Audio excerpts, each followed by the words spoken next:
우리의 색깔은 예수님을 사랑하고 이웃을 사랑하는 그 두 개명이잖아. 정말 앞이 보이지 않는 길을 가고 있지만 막힌 동굴이 아니라 터널이라는 거.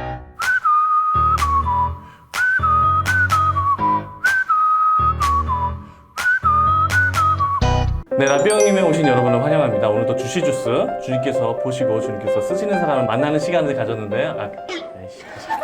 다시. 주님께서 보시고 주님께서 쓰시는 사람을 만나보는데요. 오늘은 또 특별하게 제가 너무나도 팬심 가득한 목사님 한 분 만나보게 되었습니다. 이분으로 말씀드리자면 너무 유명해서 딱 요 한마디로 정리하면 끝날 것 같아요. 바로 강하게 찬양하시는 강창 목사님 오셨습니다. 반갑습니다. 반갑습니다. 네, 목사님. 반갑습니다. 어떻게 요즘 잘 지내세요, 목사님? 네, 뭐 잘 지내고 있고요. 근데 얼굴이 많이 빨개지셨는데 아무래도 제가 팬이다 보니까 예. 목사님 어떻게 지내세요? 코로나19로 다 마찬가지로 활동하실 텐데요. 집에서 건강하게 잘 쉬면서 오프라인 사역이 사실은 많이 이제 취소되거나 멈췄고요. 간간히 이제 방송 사역이 있고 또 집에서 방 한 켠을 저만의 찬양하는 공간으로 이렇게 만들어서 유튜버 강창. 여러분도 꼭 찾아보셔서 좋아요, 구독 꼭 한번 눌러주시기 바랍니다. 모두가 잘 알고 계시지만 우리 목사님을 한번 이렇게 다시 한번 인사드리겠습니다. 십자가의 마음으로 섬김의 삶을 살려고 노력하고 있는 사명자 강찬이라고 소개하고 있고요. 또 이렇게 추가하자면 나누고 비우고 섬기고 사랑하는 마음으로 살려고 노력하고 있는 사명자 강찬이고요. 코로나19로 두려워하기보다 하나님을 두려워하기 원하는 강하게 찬양하는 강찬입니다. 반갑습니다. 너무나도 감사합니다. 목사님께서 어떤 길을 걸어오셨고 어떤 일을 하셨는지 제가 벌써 이제 저도 좀 신기한 게 19년 차가 되었어요, 사역한 지. 제가 2002년도에 1집 음반을 내고 개인 솔로가 시작됐고 그 전에는 중학교 때부터 지역의 여러 선교단체를 거쳐가면서 예배 사역으로 때로는 보컬로 드럼으로 베이스로 하게 되었고 연주하면서 찬양할 만큼 수준은 안 돼서 지금은 그걸 다 감추고 있고요. 그냥 오로지 그냥 찬양하는 사람으로 그렇게 사역이 시작되었고 2002년도부터 2년에서 3년마다 음반이 하나씩 나왔거든요. 감사하게도 사실은 돈이 있는 것도 아니고 제가 찬양 사역 하고 싶어요 막 이렇게 의지적으로 해서 기획사를 찾아가고 찬양 사역이 된 게 아니라 하나님께서 찬양 사역자를 저를 시키셨는데 그 1집만도 감사한 일인데 2년 3년마다 1집 여정, 2집 미라클, 라이브 앤 스튜디오 음반, 흥김 음반, 4집 십자가, 5집 사명자 그리고 15주년 되었을 때 15주년 베스트 음반이 제가 그러니까 120곡 정도의 피처링을 참여했더라고요. 제 음반 빼고도 다른 음반에 그 다음 음반은 늘 마음에는 누구나 새 음반 만들어야지 마음은 있지만 경제적인 상황이나 또 요즘에 음반을 대하는 회중들의 그 마음이 예전같이 막 CC 음반 나왔다가 막 기대하고 막 이러지 않아서 동력이 안 됐거든요. 그러다가 2018년도 말에 호주에 있는 한 청년이 카톡으로 연락이 왔어요. 강찬 목사님의 찬양을 들으면서 호주에서 이민 생활을 버텨내고 있는데 기다리다 왜 새 음반이 안 나오냐고 그러면서 새 음반을 기다린다고 100불을 보내주셨어요. 100달러를 먼저 음반을 만들어 달라고. 그 마음이 마중물이 돼서 2019년도 1월 달부터 거의 매달 한 곡씩 만들어서 11개월 동안 11곡을 11월 말에 6집 음반이 발표되었고 형제가 있는 호주에 5개 도시 투어하고 12월 달에 그리고 한국에 와서 겨울 캠프 사역을 하다가 말레이시아 코스타 갔다 오고 그다음에 베트남 갔다 오고 한국에서 사역하다가 코로나 때문에 모든 게 멈춰버리면서 제가 계획했던 그 6집 음반 전국 투어 콘서트가 그냥 이렇게 사라졌죠. 그렇게 시간을 보내고 있죠.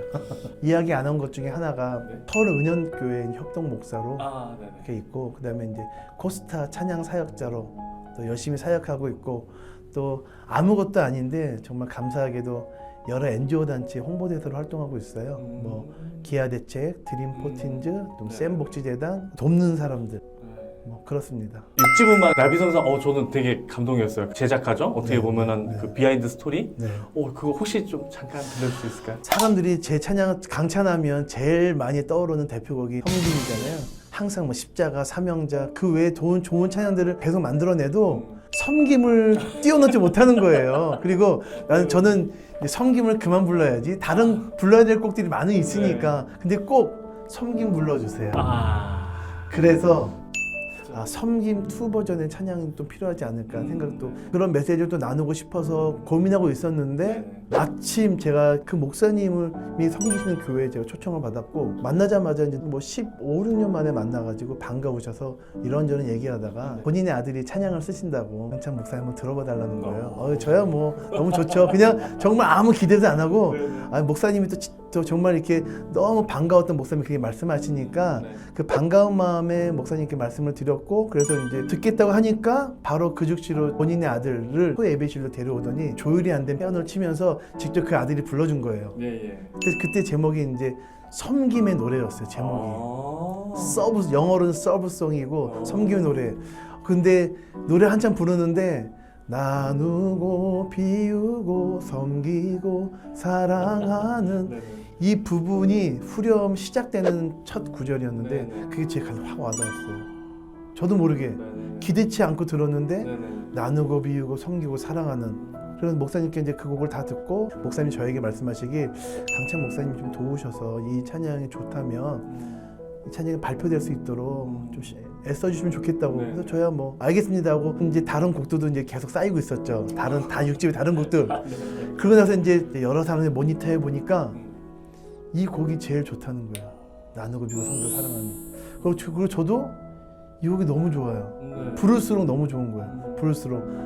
그리고 원래 제목이 섬김의 노래 서브송이었는데 그냥 그런 제목 말고 그냥 저는 나누고 비우고 섬기고 사랑하는 그 가사와 멜로디에 마음이 와닿았기 때문에 이거를 제목으로 하고 싶다라고 말씀드려서 제목으로 결정하고 그다가 이제 곡 제목이 기니까 사람들 얘기할 때는 줄여서 나비섬사로 이야기하고 제가 이제 6집을 하겠다고 마음을 먹었지만 시작은 못하고 있었는데 여러 가지 어떤 하나님의 사람을 통해서 시작하게 하셨고 그리고 그렇게 곡들이 하나 두 개씩 제가 뜻하지 않았는데 사람을 만나게 되고 곡을 만나게 되고 해서 뭐 제가 쓴 가사도 있지만 그렇게 6집이 완성이 되었고요.